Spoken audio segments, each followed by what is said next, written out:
Last year, I decided to cross something off of my gaming bucket list. I found my old save files of GameCube Sonic games and finally 100%ed both of the adventure games. While I had my issues with the processes, I'm very glad to have them finished.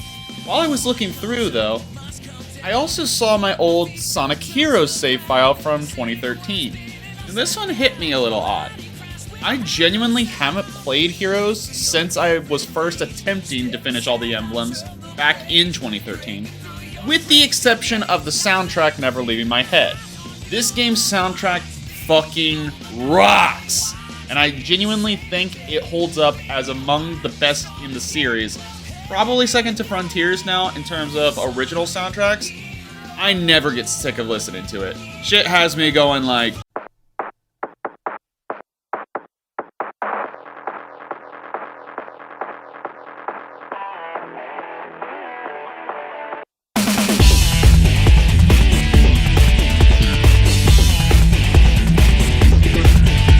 Hell yeah! Now the adventure games I've gone back to with Bingo Races and Archipelago, but that doesn't really exist for Heroes, and there's no modern way of playing it outside of whatever ROM hacks have been made and running it through Dolphin, whatever. I was very curious of how my perception would change of Sonic Heroes if I went back and completed all these A ranks, seeing as my perceptions of the adventure games have altered a little bit from doing so. And as of a few weeks ago, I finally crossed it off. All 141 A ranks, a fully completed save file, and a full completion of the super hard mode marathon that unlocks after achieving every A rank. If you saw my super hard mode stream, you might be a little confused, but we'll get to it towards the end. Now, the real question, was it worth doing? And surprisingly, yes it was. Speaking of surprises, boo! I finally took the time to set up a proper green screen so that I could add a little more quality to my streams and videos, and to do goofy-ass thumbnails like this. Yes, it's hilarious, yes, it's goofy, and yes, I had way too much fun with it. I was never scared to really show my face in videos. I mean, you've seen it multiple times on this channel already.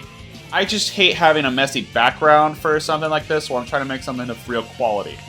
Streams I don't really care about as much, just because it's usually for extra footage or reactions, but now that I'm back to being passionate about my videos, I want to add a sense of quality to what I produce, so I don't look back thinking that I could have done it better. Because I've already been doing that for the 2 videos I've already done, and the less I have that issue, the better. So yes, I'll be doing more goofy things with this down the road, but again, we'll talk about that later. Right now, let's talk about my journey with Sonic Heroes. If you're unaware of how ranks work in Sonic games, it's really simple. Either get a high enough score when you finish the level, or finish in a fast enough time in cases that score isn't considered. Sonic Adventure 2 had mostly score rankings with occasional timing rankings for each character. And Sonic Heroes follows the same pattern, but has notably more time rankings sprinkled in. Every boss and half of the extra emblems are time-based rather than scored. Now when I started this, I had about 70 A ranks already done. I saw that, and I thought, holy shit, this is not going to take long at all. I'm 2/3 done already. Let's get it going. I was actually only halfway done, which doesn't seem like much of a difference, but I didn't touch any of the harder A ranks when I was initially going for this. So, thank you, 2013 Lenny, for making me do all of the hard ranks. Enjoy spending 7 years in college and going through a fucking pandemic, asshole.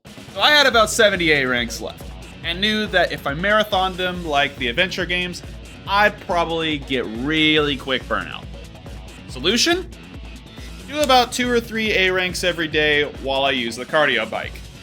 No, this is not a joke. I literally had my cardio bike set up here, and I did 2 or 3 A ranks while I was pedaling on it. It worked. I kept my mind active and honestly doubled my motivations, because this was during the time I was wanting to actually restart on doing cardio at home because it's ridiculously cold out right now. But this process seriously helped with fighting any burnout, and it just helped my patience with the more notorious A ranks. Yeah, I'm looking at you, Lost Jungle. You sucked then, and you suck now. I did this until I got down to about 30 A ranks left, and then I had the motivation to grind out the rest of them on 2 different streams. Okay, so there are 141 A ranks, 35 for each of the teams, with the last one being the Metal Madness fight that all teams share. 35 A ranks for each team, but the process of collecting these are very different for each team. So let's break them down one by one. Each team has 14 levels and 7 boss fights, but they also have an extra mission for each of the levels, which is how it's adding up to 35 per team.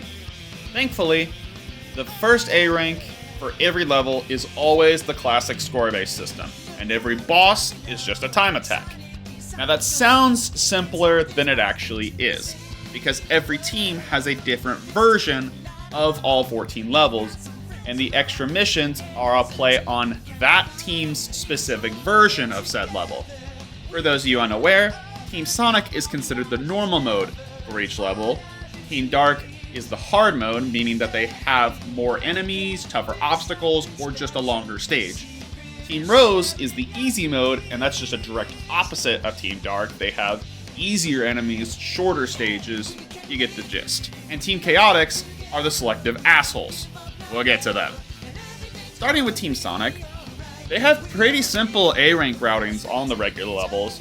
Nothing really too bad there. Their extra emblems, however, are time-limited score ranks, meaning you have to do the exact same thing, but on a strict time limit. You do get a slightly lower requirement to compensate for it. It's just the exact same thing, and you can just ignore some of the combo points that you did before. There's nothing special here. Except for this asshole. Fuck you, Lost Jungle. This time limit can kiss my ass. This level already sucks to go through. There's spongy enemies all over that block your progression. This fuck-ass frog that ruins your route and steals your combo bonuses. And this laughable vine swing mechanic that just can decide to kill you whenever it pleases. The ending of this level is absolute horseshit. It could just decide to fling you the opposite way and kill you, or just not grab the next vine and kill you anyways. And if you die once, you have to start from the very beginning because your score just wiped to 0. Other than that abomination of a level, Team Sonic actually isn't too bad to go through. Knuckles can absolutely abuse the beefy enemies if you level them up quickly, just spamming the punches over and over, praying that you don't fall off the edge because, yeah, it's still a little slippery. But it's only really relevant for 2 levels to do this huge combat sense. It's honestly not a terrible experience, it's just a pretty lame second half. Perfect!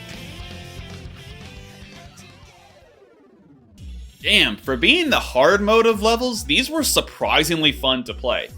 Since they have even more level to go through, Team Dark has a higher score requirement for the A ranks, but they give you more than enough extra room to reach it. Their extra emblems are a much different challenge. Time Attack Genocide. How quickly can you kill 100 enemies? These have no score requirement, it's solely time-based. Sounds simple, sounds easy. Yes, but actually no. The issue with these isn't the difficulty, it's the fact that many of the levels don't actually have 100 enemies in them. So you get to the end with 70-ish enemies killed, what now? Go through the gold ring and restart the level from the beginning with every enemy respawned in. I do wish they realized how tedious the rail levels are though. There's barely 60 enemies in the stage. So you have to do almost 2 full laps to find all 100 needed. Egg Fleet was also a chore to loop through, but thankfully the beginning has a lot to cover what's missing. So as soon as you re-loop it, you're pretty much done. Team Dark was easily my favorite to play through. Very glad that I did these on stream. I did not think that they were going to be my favorite, but once again, very good surprise to have. I am Omega, the ultimate E-Series robot. Once again, a very straightforward process with a singular outlier. Team Rose is super easy to A rank with how broken their Team Blast is and how short their levels are. To top it off, their extra emblems are ring collecting time attacks. Collect 200 rings as fast as possible. These are the last of the time rankings, but they're much simpler than killing 100 enemies. If you somehow don't get enough by the end, the stage will still loop like it does for Team Dark, respawning all of the rings, capsules, whatever. Team Rose was very easy to get through and a lot of fun to abuse, with the exception of Egg Fleet of all stages. I first tried almost every A rank for Team Dark and Team Rose, for the regular scores and their extra emblems, but this version of Egg Fleet has a weirdly strict score requirement. I had to do this about 5 different times because I just couldn't get enough points, kept getting a B rank, and then I just full sent it on time bonus and got it first try. Oops. Guess that was the answer. Overall, these 3 teams were pretty fun to play through, even though the extra modifiers were a bit lame for some levels. Obviously, Team Dark was my favorite, and I only hated a handful of the levels. Between 105 A ranks, only hating a handful of them? Hell yeah, I'll take that every time. I'm so happy I want to tell everyone!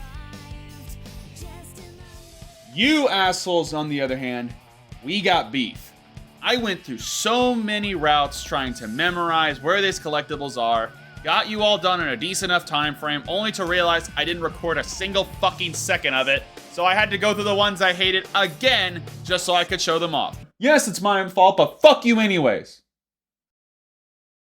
Anyways, with that out of the way, Team Chaotix is all mission-based, meaning they have collectibles to gather or interact with in every level. Some of these are obnoxious, and some of these are honestly easier than the regular versions of the levels. What's my problem with these guys? Every single one of these extra emblems is an obnoxious modifier of the same mission. There's 20 Hermit Crabs, but you only had to find 10 of them? Now go find all 20. Had to collect 200 rings? Now collect 500. Had to reach the end of the stage? Well, now you have to do it without a single enemy seeing you. What the fuck was their problem?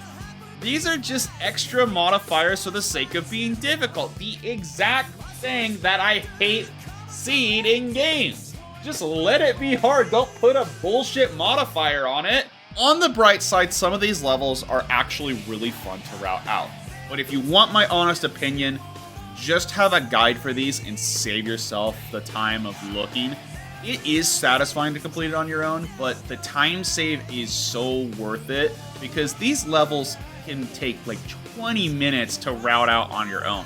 Just take the time, look at a guide, get it done first try in 5 minutes. Don't put yourself through that. Yeah, besides the obviously obnoxious modifiers, some of these levels were pretty fun to go through.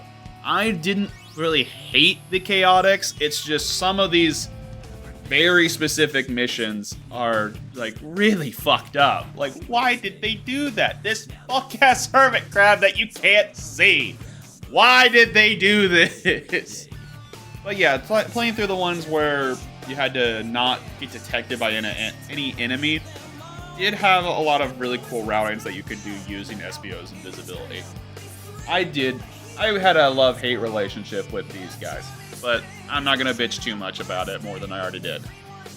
That just brings us to the reward for every A rank, Super Hard Mode. Just like Team Dark's harder versions of the levels, this takes it up a notch, using solely Team Sonic to avoid Team Blast Cheese, and it's a marathon of every level that restarts you if you game over. I also had a lot of technical trouble completing it. This game is over 20 years old, and because of that, it's been very unstable. I had to set up both my GameCube and my Wii to do all the A ranks just because some levels always crash on one system, but not the other. But unfortunately, Lost Jungle and Beyond were impossible to play for me because of these crashes. Until I saved my place at Frog Forest and simply... yeah, that was the fix. That was what fixed the crashes. Just opening and closing. And yes, this is my original GameCube that unfortunately has kind of crapped the bed. I will get you fixed. You and your very unfortunately discolored Sonic Rider skin. Why the fuck did I put this on there? These levels are actually really difficult, but they're super, super fun. I miss playing a truly difficult 3D platformer. Granted that a lot of these jumps can just be cheesed with tails, but playing them normally is super satisfying. I genuinely would recommend going for 100% on this game just for the opportunity to play these levels, because they are genuinely the best experience that I've had with Heroes. However, if you already don't have a great opinion on this game, it's not really going to change your mind. I'm very glad to have this one off my backlog, and gave myself a brand new appreciation of the game that I didn't think very highly of. But I'm not going to sugarcoat it. If you already don't like Heroes, I would avoid trying to go through everything, because there's not anything that's going to really change your mind. Yeah, you're going to play the best experience of the levels that you possibly can, but it's still going to play exactly like Heroes. So that's it for Sonic Heroes, but I wanted to sit down for a bit and talk to you about what I have planned in the future. So, if you didn't know, I keep posting updates on Blue Sky just to have something out there, but I'm going to run through the plan here to make it a little more official. My next stream is probably going to be Pizza Tower, and then I'm going to try to knock out Sonic Colors Ultimate before May, because during May, I'm going to finally tackle the Mega Man X series. All 8 games until I finish them. Legends ZA was also just announced to be late this year, so at some point I'm going to get to streaming Legends Arceus before that releases. And somewhere down the line, I'm going to get to 100%ing Shadow the Hedgehog. Yeah, that's going to be a process to do. But as far as videos go, I'm trying to figure out what to do for April and May. I want to keep up with this one video per month agenda that I've had. But I know that one of these two for April and May is going to be about Marvel Rivals. I absolutely love playing this game and have never cared for a team shooter of any kind before this. I've been grinding with my friends and getting a ton of great replays and clips to share. I know people are probably sick of seeing a lot of random videos on it, but this is something that I really want to make some sort of project on. I don't know exactly what I'm going to do with it, but something related to Marvel Rivals is going to be upcoming. I don't know if it's going to be for April or May. I need to figure out one of the other videos. So I'm going to plan that out, but one of the upcoming videos is going to be Marvel Rivals, and then I'll figure out the other one. But for sure with May is going to be the Mega Man X. Okay, so let's recap it all here. So we got Pizza Tower and Sonic Colors Ultimate next. We got a Rivals video coming somewhat soon. The Mega May X Marathon. Legends Arceus and ZA later this year. Balls. And eventually I'll get to Shadow the Hedgehog. And I will announce that ahead of time so that people don't miss how much pain and suffering that is going to be. But that's all I've got, so thank you all so much for watching. Stay tuned for the streams. They're going to happen right here on this YouTube channel. And y'all have a great weekend. See you next time.